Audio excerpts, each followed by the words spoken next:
Welcome guys, स्वागत है हमारे यूट्यूब चैनल स्टडी स्क्वायर में। ये हमारी सीरीज की 9th वीडियो है जहां पर हम सीखेंगे डेटा कंप्रेशन के बारे में। तो चलिए शुरू करते हैं। तो जैसे कि आप देख सकते हैं, what is data compression. Data compression means reducing the size of data without losing important information. इसका मतलब होता है कि डेटा की जो साइज होती है उसको कम कर देना। एक एग्जाम्पल से मैं आपको समझा देता हूँ। जैसे मान लीजिए नई मूवीज जब रिलीज होती है तो डाउनलोडिंग वेबसाइट में जब आप जाते हैं तो वहां पर आप अपने पिक्सल्स के अकॉर्डिंग मूवीज डाउनलोड करते हैं। तो आपने नोटिस किया होगा 1080 पिक्सल्स की जो मूवीज फाइल होती है उनकी डेटा कम से कम 1.5 से 2 जीबी तक रेंज करती है। 720 पिक्सल की मूवीज 60 से 90 एमबी तक रेंज करती है, और उसी के अकॉर्डिंग 360 पिक्सल्स की फाइल 200 से 300 एमबी तक रेंज करती है। तो इतना जो साइज का डिफरेंस है ये कैसे आता है, क्या कभी आपने सोचा है? ये जो डेटास की वेरिएशन आती है वो ड्यू टू कंप्रेशन आती है। जितना अपने हम फाइल्स को कंप्रेस करते हैं उतनी हमारी फाइल स्मॉलर बन जाती है। जैसे आप फिगर में भी देख सकते हैं, यहाँ पर हमारी एक फाइल है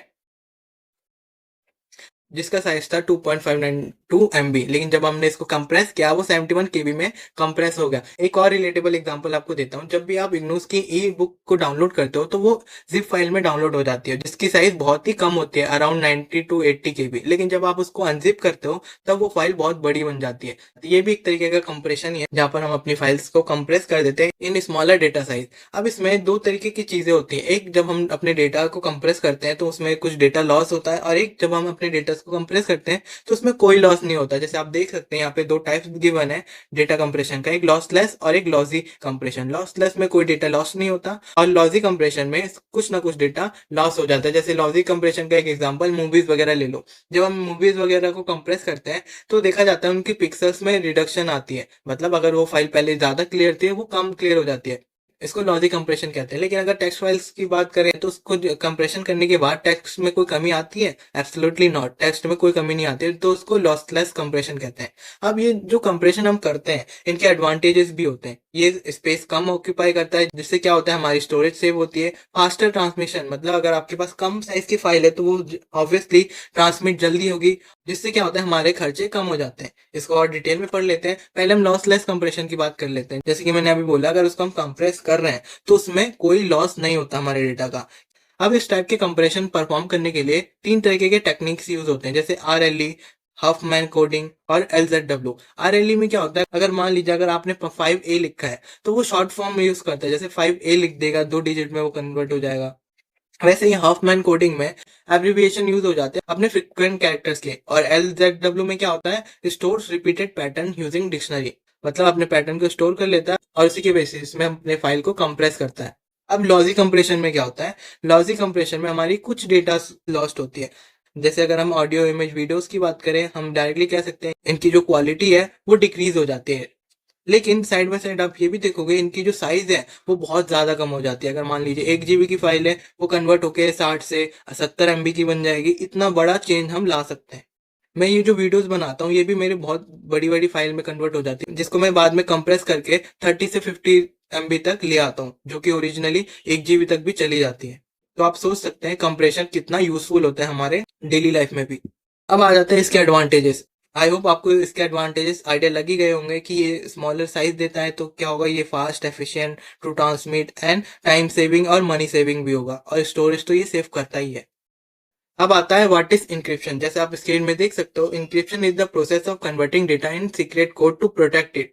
मतलब जैसे कि मान लीजिए आप कोई डेटा लिखते हो, आपने आपके पेरेंट्स को लेटर लिखा, तो आप चाहते हैं ये लेटर बस आपके पेरेंट्स ही पढ़ पाए। जिसके लिए आप क्या करते हो, एक ऐसा लॉक क्रिएट करते हो जिसकी चाबी आपके पास होती है और आपके पेरेंट्स के पास होती है। जिससे क्या होता है, उस लॉक की की से बस आप दोनों ही इस डेटा को इजीली एक्सेस कर पाते हो। तो ऐसे ही कुछ सिमिलर रूल हम कंप्यूटर में भी इस्तेमाल करते हैं, जिसको हम इंक्रिप्शन कहते हैं। इंक्रिप्शन क्या करता है, आपके डेटा को ऐसे फॉर्मेट में कन्वर्ट कर देता है जो कि एक्सेसिबल तभी हो पाता है जब आपके पास कीज हो।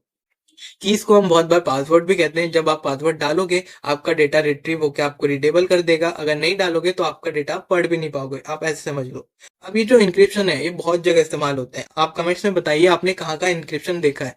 उसके अलावा बेसिकली जैसे आप देख सकते हैं, ऑनलाइन ट्रांजैक्शन में भी हम इंक्रिप्शन इस्तेमाल करते हैं, सिक्योर मैसेजिंग में भी इंक्रिप्शन, और पासवर्ड प्रोटेक्शन में भी हम इंक्रिप्शन का इस्तेमाल करते हैं। इसको और अच्छे से समझ लेते हैं। जैसे कि आप देख सकते हैं ये हमारी मेन फाइल है जिसको हमने टेक्स्ट में कन्वर्ट करा है।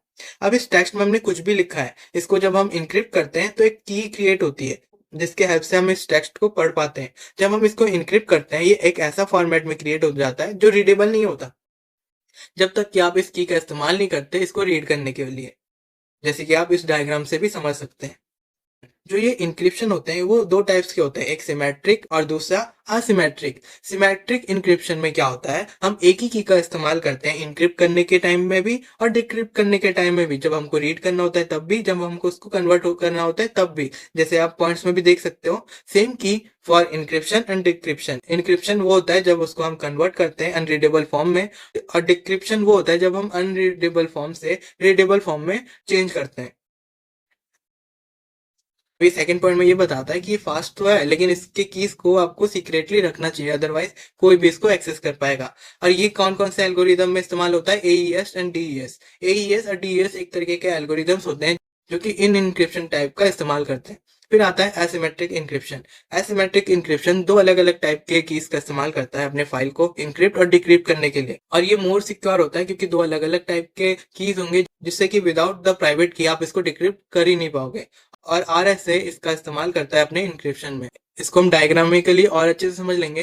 जैसे कि आप देख सकते हैं इंक्रिप्शन में दोनों जो हमारी कीज है वो सेम है। आप यहाँ पे देख सकते हो इंक्रिप्ट करने के लिए भी वही की इस्तेमाल हो रही है और डिक्रिप्ट करने के लिए भी वही की इस्तेमाल हो रही है, लेकिन जो एसिमेट्रिक इंक्रिप्शन है वहां पर हमारी जो कीज है वो डिफरेंट है। आप यहाँ पे देखो दो अलग अलग कीज है जो इंक्रिप्शन और डिक्रिप्शन में हम यूज कर रहे हैं। अब आते हैं इसके real life example. Real life की बात करें तो आप देख सकते हो जब हम व्हाट्सएप यूज करते हैं वहां पे लिखा आता है एंड टू एंड इनक्रिप्ट। इसका मतलब जो मैसेज आप भेज रहे हो जिस पर्सन को, उस पर्सन के अलावा वो मैसेज कोई और देख नहीं पाएगा। फिर आता है bank website use encryption to protect password.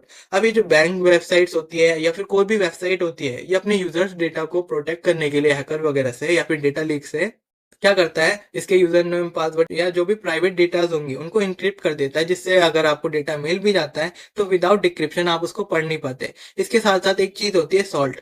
Salt खाने वाला नमक नहीं, एक तरीके का इंक्रिप्शन होता है जिसके अंदर कंपनीज क्या करती है, अपने यूजर्स के पासवर्ड और यूजर नेम में कुछ ऐसे डेटास को भी ऐड कर देते हैं, जिससे क्या होता है अगर आपने यूजर नेम और पासवर्ड हैक भी कर लिया तो भी आप पढ़ नहीं पाओगे क्योंकि उसमें सॉल्ट एडेड होगा, जो कि आप आइडिया नहीं लगा पाओगे कौन सा सॉल्ट है, कौन सा उसका एक्चुअल पासवर्ड है। फिर आता है next wifi network. Wifi network में भी आपने देखा होगा WPS इंक्रिप्शन, WPS2 इंक्रिप्शन, जो कि एक तरीके का इंक्रिप्शन होता है, सिग्नल को इंक्रिप्ट कर देता है जिससे विदाउट पासवर्ड आप उसको एक्सेस नहीं कर पाते। तो आज के लिए इतना ही, मिलते हैं नेक्स्ट वीडियो में।